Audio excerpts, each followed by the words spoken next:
Hello বন্ধুরা, দেখো আমাদের মাছ হবে। কাতলা মাছ আছে। এটা দেখো মাছ হবে ভাজার জন্য কড়াতে আমি তেল দিয়ে দিলাম। তেল দেওয়ার পরে কড়াটায় আমি তেলটা লাগিয়ে দিচ্ছি চারিদিকে, যেন মাছটা ভাজা হবে বলে ঠিকঠাক হবে মাছের তেলটা লাগবে। এবার আমি কী করে একটা একটা করে মাছগুলো এতে দিয়ে দেবো কড়াতে।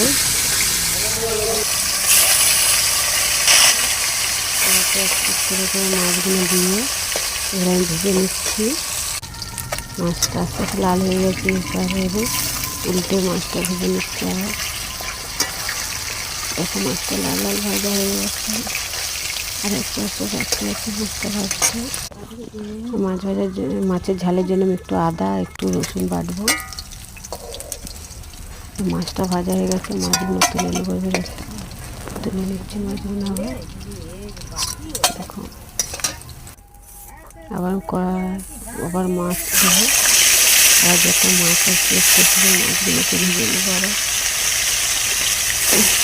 বেশি একসাথে দিলে মাছটা হয়ে যাবে, তার আমি বড় বড় মাছগুলোকে ভেজে নিচ্ছি। দেখো একটু মাছ লাল হয়ে গেছে, আর একটু লাল করে নেবো, ভেজে নিচ্ছি। মাছ ভাজা হয়ে গেছে, মাছগুলো তুলে দেবে মাছের ঝালের জন্যে। এরকম এখানে সব রেডি আছে। মাছগুলো আগে তুলে নিয়ে ভাজা হয়ে গেছে।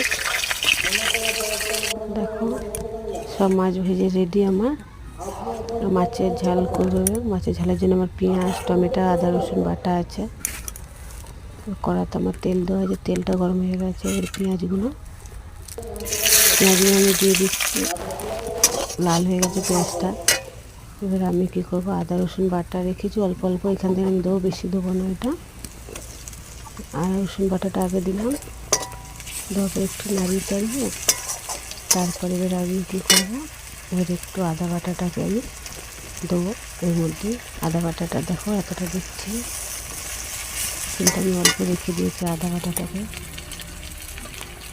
এই হলুদ দিলাম আমি, তেলের মধ্যে দিয়ে একটু হলুদের গন্ধটা থাকে সরে যাবে। তারপর এবার আমি লঙ্কা গুঁড়োটা দিলাম, নুনটাও দিয়ে দিলাম। দিয়ে এগুলোকে হালকা নাড়াচাড়া করবে। নাড়াচাড়া দেখো দেখতে পাচ্ছ হয়ে গেছে। এরকম অল্প করে দেবে। টমেটোটা দিয়ে দিলাম, বেশি দেবো না টমেটো, বেশি আমাদের টকটা খেয়ে ভালো লাগে না সেটা, তো অল্প করে আমি টমেটোটা দিলাম। এখানে পাক হয়ে গেছে, মশলাগুলো কষা হয়ে গেছে। জল দিলাম দেখতে জল দিয়ে দিলাম। হয়ে গেছে, মাছটা দিলাম হয়ে মাছটা